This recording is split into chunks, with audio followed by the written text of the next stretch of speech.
greenie.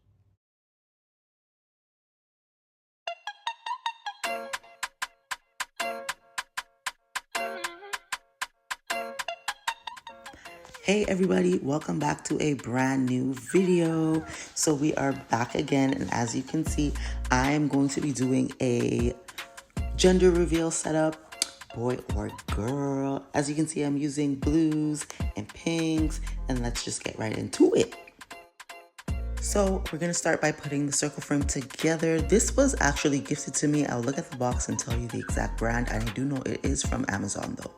I'll put it in the description box below. I love these. You just clip them in. I'm just showing you right here. Very easy to assemble. I like assembling this way better than the gold frames that I have. Much easier. And when you're setting this up, child, don't be like me.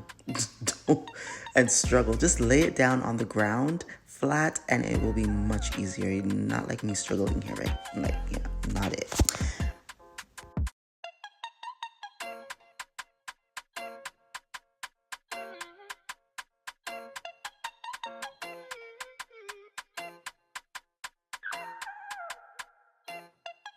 Here I'm showing you, lay it down on the ground. It will be much easier to assemble.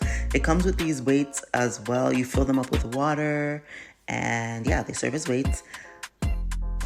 Let's take a moment to appreciate my starter locks. I did them myself and I'm so excited. Let me know if you want to follow my lock journey. Anyways, I'm showing you here that I used two 18-inch balloons and four 12-inch balloons to make each cluster. I tried to size them the same because I'm making a circle and I want the circle to look really, really neat. The only cluster that I did not use 18 inches with were the light pink ones, and that's because I didn't have any. So I just sized it as best as I could to match the other clusters. So there's two ways, well, I'm sure there's more than two ways, but there's a few ways that you can do this. You can add cluster by cluster directly onto the pole, one by one, or it's all about what makes sense to you. Or you can make a long base like this. You can tie the necks together. I love color block. I love the color block of the same color in different shade. I love dark pink, light pink. I'm gonna have another color block of dark blue, light blue. I just love the color block.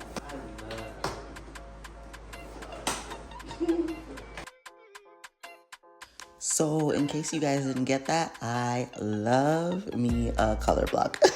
In the same color, different shades. Anyway, so I'm showing you here the first method one of the methods I mentioned, and that's to like make a base by tying the necks together or just securing the clusters together and then sliding it onto the pole, and then you're gonna twist two balloons together so that it's secure.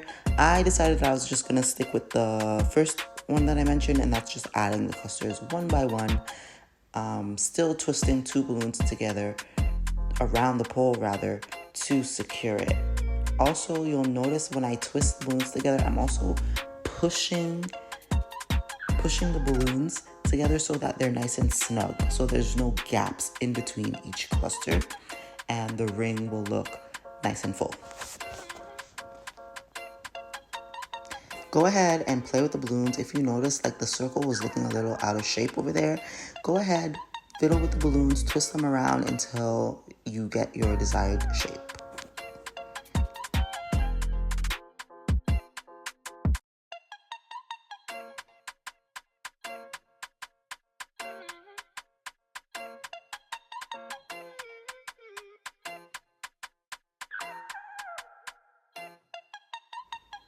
So I ended up swapping out this dark blue for the light blue, but looking back at it, I think I should have left the dark blue. I think I like the dark blue better, but that's okay.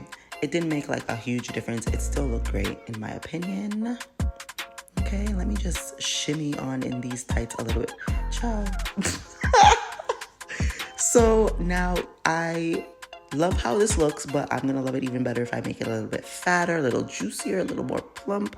So what I'm gonna do is add two balloons to every cluster on the ring. I'm adding a dupe to each cluster, and that's just gonna make it look fatter. It's just gonna make it look bulkier, juicier, you know? Like me. No, I did not.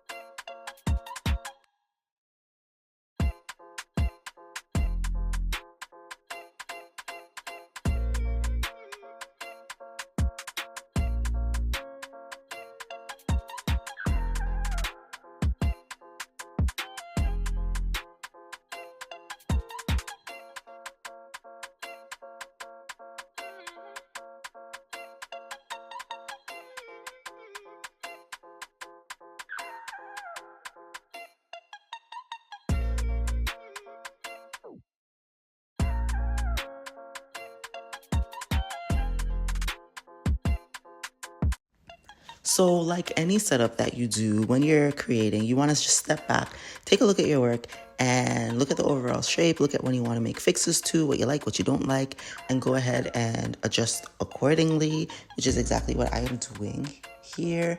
And I continue to add in two balloons, a pair of balloons, to fill it in a little bit more and get that juicier, plumpier look that I'm going for.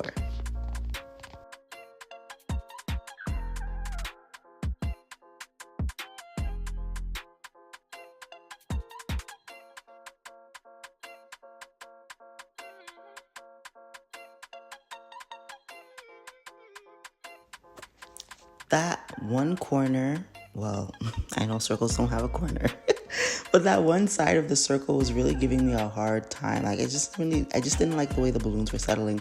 But just go ahead, keep playing, keep fiddling, and eventually you'll get something that you like, normally.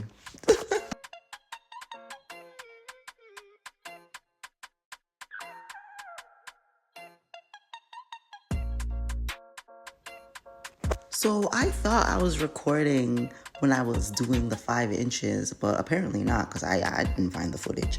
But I still caught a little piece when I did the last set of dark blue. So here you see me attaching my 4-inch balloons. I do them in clusters of 4, and I'm using an elastic band like every other video. Okay, I'm also gonna add this last touch. It's a bobo balloon. I used my Cricut machine to print out boy or girl, and I'm going to attach this using a fishing line because it's gonna hang in the middle. It's kind of gonna be like an invisible floating balloon, not invisible, a floating balloon effect. I'm using fishing line and I'm taping it with clear tape onto the bobo. It's very discreet, I promise, but if you find that you don't like the way that the tape looks, what you can do is you can add a cluster of like of the 5-inch balloons, add it at the top of the bobo just to hide the tape. But for me, and I'm going to show you a close-up, it wasn't really showing. It didn't really look anyway, so I was pretty satisfied. I also attached a fishing line at the side of the boho as well as the bottom of the boho. So I attached a fishing line at the top, the bottom, and to one side. You can do 4 sides, but I found that I only needed to do one side. And that's just gonna help hold the bobo in place. It's gonna help hold the boy or girl sign towards the front as opposed to having it just twisting and turning around. You can't see it. I mean, you can do that too if you're okay with that. But I wanted the boy, girl part, the wording to show to the front. And then I went ahead and cut off like the excess fishing line that was sticking out. And that's about it. Pretty easy. It was pretty secure. Now, if you're doing an outdoor event, like if this is going outside and you're using this idea, maybe you want to use something a little bit more stronger than clear tape, because if the wind is blowing, honey, that bobo balloon is going bye-bye, okay? Oh yes, and I also ended up taping that tail. You can cut it off or you can tape it, and I taped mine. And that's it, y'all. This is it. This is the finished look, and here I'm going to show you what it looks like with the clear tape so you can't see nothing. And I'm going to get a little closer if you don't believe me. I added a load of tape up there. Not so much at the side. See, you can barely see it. Like, nobody's gonna notice it if they don't know it's not there. But if you don't like it, like I said, go ahead, add some clusters onto the bobo to hide it. And that's it. Thank you so much. Thank you. Let's get into it. What are you thinking? I love these colors. The colors came out so nice. Like, they actually look nicer than I thought. Yeah, I'm satisfied. Let me know what you think. Do you like the colors? Do you like the idea? Is there something I could have done differently? Did you learn something new? Let me know. Thank you so much again for watching. I truly, truly, truly appreciate the support. Don't forget to like, comment, share, and subscribe. And as usual, guys, even though it might take a little while, I will see you in the next one.